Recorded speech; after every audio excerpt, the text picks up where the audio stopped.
नमस्कार दोस्तों, मैं बीएल धिया आपके अपने YouTube चैनल में स्वागत करता हूं, अभिनंदन करता हूं।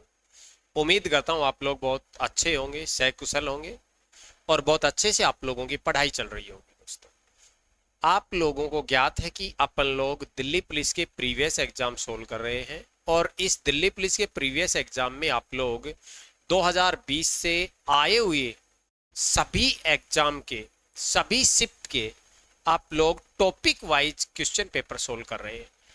आज आपके पास में जो टॉपिक चल रहा है वो उसकी थर्ड वीडियो होगी, ये थर्ड पार्ट होगा उसका, और ये टॉपिक है एवरेज। आइए इसको अपन सोल्व करते हैं। इस टॉपिक को कीजिए, शुरुआत करते हैं इस टॉपिक को, इस क्वेश्चनों को सोल्व करने के लिए।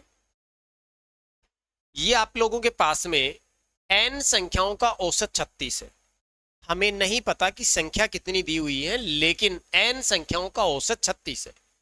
यदि 75% संख्याओं में से प्रत्येक में 5 की वृद्धि कर दी जाती है और शेष, अब शेष का मतलब यहां पर होगा 25% से, क्योंकि 75% तो यहां हो लिए, तो आपके पास शेष कितनी बच गई? 25। 25 शेष 25% संख्याओं में 8 की कमी हो जाती है, तो संख्याओं का नया औसत क्या हो? ये आप लोगों से क्वेश्चन पूछा। समझना दोस्तों, हम इस n का मान, इस प्रतिशत के कारण हम लोग क्या मान लेते हैं? 100 मान लेते हैं। इस n का मान हम यहां पर, ये प्रतिशत दिया हुआ है इसलिए हम लोग 100 मान लेते हैं। तो देखिए, हमारे पास जो संख्या है वो n है और n को हम 100 मानेंगे। 100 संख्याओं का आपके पास जो एवरेज है, औसत है, वो आपके पास में 36 है। आप लोगों से यदि कुल संख्याओं, कुल योग की बात की जाए, कुल योग की बात अगर यदि आप लोगों से की जाएगी, तो आप लोग यहाँ 36 को 100 से गुणा करेंगे तो आप लोगों के पास संख्या मिल गई है 3600। अब आगे देखिए, 75% संख्याओं में प्रत्येक से 8 की कमी कर दी गई, यानी कि इसमें से 75% संख्याओं में प्रत्येक से 8 5 की वृद्धि कर दी गई है। ये लो जी, 75 संख्याओं में 5 की वृद्धि हो गई, तो आप लोगों को खूब अच्छे से पता लग गया कि यहां हमारे पास योग 225 बढ़ जाएगा। 5 पंजे 25, 7 पंजे 35 और 2 37, 375 बढ़ जाएगा। ये 375 बढ़ जाता है इन 75 संख्याओं में बढ़ने की वजह से। लेकिन आगे जो हमारे पास शेष बच गई, ये जो शेष संख्या बच गई, शेष संख्या कितनी बच गई दोस्तों? 25%। इन 25 संख्याओं में प्रत्येक से कितने की कमी हो गई है? कमी का मतलब -8 हो गया, और आप लोगों को पता है कि यहां पर ये 200 कम हो जाएगा। आप लोगों से यदि मैं पूछूंगी इनका नया योग क्या होगा, इन संख्याओं का नया योग क्या होगा, तो आप लोग कहेंगे 375 बढ़ा है जिसमें 200 कम हो गया, तो जो टोटल योग आया यहां पर वो 3600 में 175 जुड़ जाएगा और ये 3775 आ जाएगा। यानी कि इन दोनों का अंतर अगर यदि अपन लोग बात करेंगे इन दोनों का, तो ये आपके पास 175 निकल के आता है। ये 175 में 3600 जोड़ दोगे तो आपके पास 3775 मिल गया। अब आपको तो औसत चाहिए, ये आपका औसत है। औसत की बात करेंगे तो आप देखिए, योग बटे में आप लोगों के पास संख्या आप लोगों ने 100 मान रखी है, 2 अंकों के बाद में पॉइंट लग जाएगा तो आप लोगों का आंसर आ जाएगा 37.75, और यही हमारा क्या हो जाएगा? आंसर हो जाएगा। दोस्तों, ये आप लोगों का राइट आंसर हो गया। अगर ऐसे करना चाहते हो तब तो ऐसे कर लो, और अगर यदि ऐसे नहीं करना चाहते हो तो आप लोगों के पास इसका दूसरा विकल्प भी होता है। अगर यदि आप उसे करोगे तो आप उस तरीके से भी आप लोग कर सकते हैं। दूसरा तरीका आपके पास क्या रहेगा? देखिए, अपन लोग बात करते हैं, इससे प्रभाव कुछ नहीं पड़ेगा।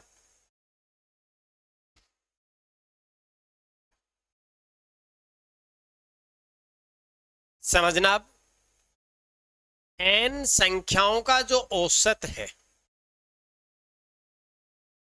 वो हमारे पास में 36 दिया हुआ है। अब परिवर्तन हो रहा है, परिवर्तन हो रहा है तो देखो, 75 संख्याओं में प्रत्येक में 5 की वृद्धि हो गई, और यहां जो 25 संख्या है, इन 25 संख्याओं में प्रत्येक में 8 की कमी हो गई। यहां से प्लस अपन लोग लेके चलते हैं, क्योंकि प्लस आए तो प्लस रह जाएगा और माइनस आए तो माइनस रह जाएगा।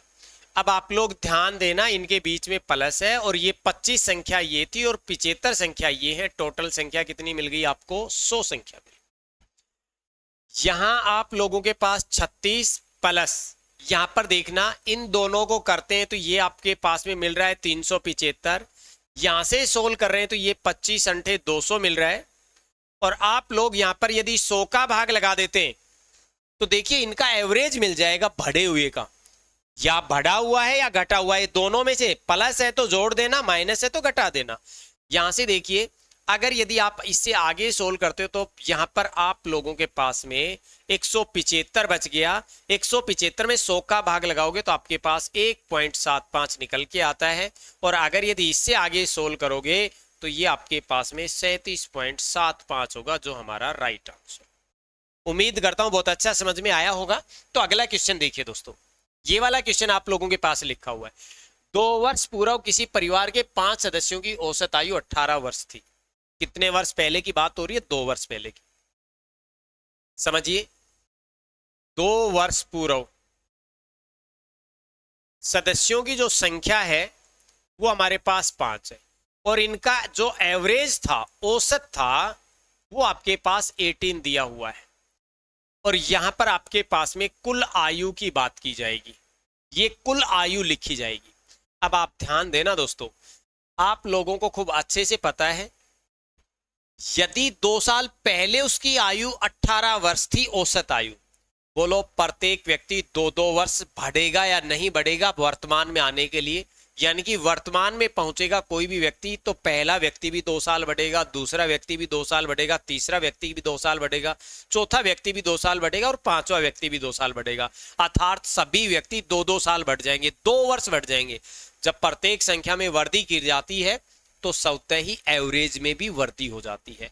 अर्थात अगर यदि मैं आप लोगों से पूछूं कि मुझे वर्तमान में बात करनी है तो वर्तमान में मेरे पास 5 सदस्य हैं और प्रत्येक सदस्य 2-2 वर्ष बढ़ गया तो यहां एवरेज मुझे 20 मिल गया। कुल आयु की बात करूंगा तो मुझे 100 मिल गया।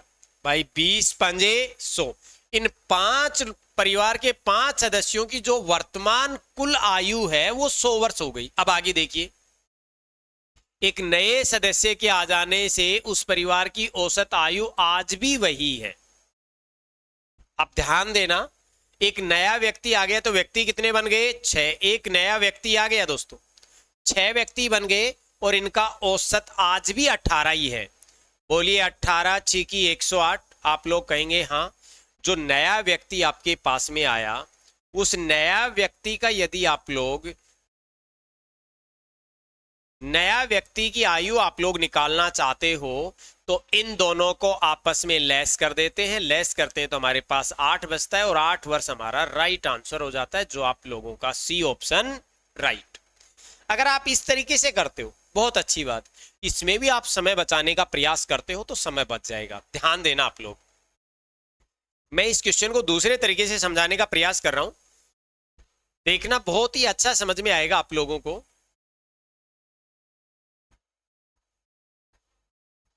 आप लोगों के पास ध्यान रहे, ये आप लोगों के पास में संख्या है, संख्या हमारे पास में सदस्यों की संख्या 5 है। इसमें कमी होती है या वृद्धि होती है ये बाद में बात करेंगे, सबसे पहले औसत की बात कर लेते हैं। आप मुझे बताइए 2 वर्ष पहले औसत आयु 18 वर्ष थी, 2 वर्ष पहले औसत आयु 18 वर्ष थी, तो आज उस परिवार की अगर यदि औसत आयु की बात करोगे तो बोलो यहां 2 वर्ष बढ़ जाएगी या नहीं बढ़ेगी? तो आप लोग कहेंगे हाँ। तो बोलो इनकी औसत आयु कितनी बन जाएगी? 20 वर्ष बन जाएगी। जब 2-2 साल बढ़ता है तो 20 वर्ष बन जाएगी। अब ये औसत आयु आपके पास 20 आ गई है। आप लोग कहेंगे हाँ जी। जैसे ही आप लोगों के पास में एक नया व्यक्ति आ जाता है, एक नया व्यक्ति आ गया, अब मुझे बताइए जैसे ही आपके पास ये नया व्यक्ति आ गया तो व्यक्तियों की संख्या कितनी हो गई आप लोगों के पास? तो आप लोग कहेंगे गुरुजी 6 लोग हो गए, सदस्य संख्या 6 हो गई है। अब मुझे एक चीज बताइए कि इसकी औसत आयु अभी भी वही है, यानी कि पहले भी 18 थी और आज भी 18 है, वर्तमान में भी 18 है। तो मुझे बताइए इनकी आयु में, औसत आयु में कमी हुई या वृद्धि हुई? तो आप लोग कहेंगे कमी हुई है, क्योंकि अब इनकी वर्तमान आयु, औसत आयु कितनी है? 20, और इन 6 लोग होने से कितनी है? 18 है। तो बोलो औसत में कितने की कमी हो गई? तो आप लोग कहेंगे गुरुजी 2 वर्ष की कमी हो गई। तो एवरेज में 2 की कमी हो गई, इसका मतलब एक व्यक्ति में 2 की कमी हो गई। तो व्यक्ति कितने? 6। टोटल लोगों में कितने की कमी हो गई? तो आप लोग कहेंगे 12 वर्ष की कमी हो गई। मुझे बताइए आपके पास जो नया व्यक्ति आया, उस नया व्यक्ति की आयु आप लोगों के पास क्या बनी? तो आप लोग कहेंगे 8 वर्ष बन गई, और यही हमारा राइट आंसर है, जो आप लोगों का सी ऑप्शन। नेक्स्ट क्वेश्चन करते हैं दोस्तों। ये वाला क्वेश्चन आप लोगों के पास लिखा हुआ है, एक परिवार में दादा दादी, माता पिता और 2 पोता पोती। ध्यान देना दोस्तों, एक दादा है, एक दादी है, एक माता है, एक पिता है और 2 पोता पोती है। मैं आप लोगों से टोटल सदस्य संख्या की बात करूं तो ये सदस्य संख्या 6 हो गई। आप लोग कहेंगे हाँ। अब आप लोग आगे देखिए, दादा दादी की औसत आयु, 2 लोग हैं कौन कौन? दादा और दादी। इनकी औसत आयु 39 वर्ष है। इनकी औसत आयु 39 वर्ष, सॉरी 69 वर्ष है दोस्तों, 69 है, ये 69 वर्ष है। फिर इसके बाद में है माता पिता। माता पिता की संख्या 2 बन गई, इनकी एवरेज आपको 39 दी हुई है। फिर है पोता पोती, यानी कि 2 लोग हैं, पोता और पोती। यहां से अगर यदि बात करेंगे तो ये आपके पास पोता है और ये पोती है। इनकी भी सदस्य संख्या 2 है और इनकी एवरेज है 9 वर्ष। पूरे परिवार की औसत आयु ज्ञात कीजिए। मुझे बताइए, मैं यहां से यदि आप लोगों के पास कुल आयु की बात करूं तो इन दोनों की कुल आयु क्या बन जाएगी? तो आप लोग कहेंगे 6 दूनी 12 और 1 13, 9 दूनी 18। इन दोनों लोगों की कुल आयु क्या होगी? तो आप लोग कहेंगे 78। यहां से इन दोनों लोगों की आयु क्या होगी? तो आप लोग कहेंगे 80। 8 3 24 हासिल 2, 7 और 3 10 और 1 11 और 2 13 हासिल 1, 1 और 1 2। ये आप लोगों के पास योग आ गया है। ये आपके पास क्या आ गया है? योग आ गया है। कितने लोगों का? तो आप लोग कहेंगे 2 और 2 4 और 6 लोगों का योग आ गया है। आपको तो औसत चाहिए, तो आप लोग औसत निकालेंगे। इस पूरे परिवार की टोटल आयु का योग 234 है और इसमें सदस्यों की संख्या कितनी है? तो आप लोग कहेंगे 6। 6 से भाग लगाएंगे, 6 3 18, 6 नामा 54 और आप लोगों का पास में आंसर जो बन रहा है वो 39 वर्ष बनेगा, जो आप लोगों का बी ऑप्शन राइट, जो आप लोगों का बी ऑप्शन राइट। अगला क्वेश्चन देखिए। देखिए सेम क्वेश्चन है, बिल्कुल सेम क्वेश्चन है दोस्तों। ये देखिए यहां से, लेकिन ये कौन सी शिफ्ट में आया था दोस्तों? 28/11, यानी कि 28 नवंबर को आया था और सेकंड शिफ्ट में आया था। इससे पहले वाला क्वेश्चन देखेंगे, 28/11 को आया है लेकिन फर्स्ट शिफ्ट में आया है, यानी कि क्वेश्चन में कोई अंतर नहीं है, क्वेश्चन सेम था, केवल पारी बदल गई है। ये वो फर्स्ट पारी में था, ये सेकंड पारी में था। इस क्वेश्चन को आप लोग करेंगे, जो आप लोगों का बी ऑप्शन 39 होगा। ये आप लोगों का इसका लास्ट क्वेश्चन है।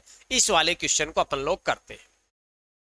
यहां पर आप लोगों के पास में दिया हुआ है P, Q और R, 3 लोग हैं और इन तीनों का जो औसत वजन है वो आप लोगों के पास 59 दे रखा है।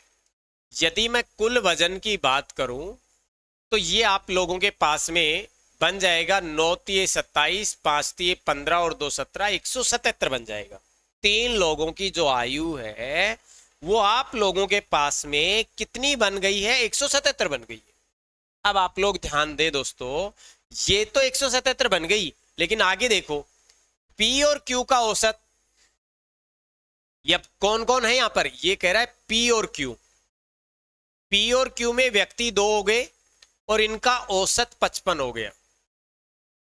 फिर आगे है Q और R, ये Q और R है, यहां पर देखिए इसमें व्यक्ति 2 हो गए और इनका एवरेज 58 हो गया है।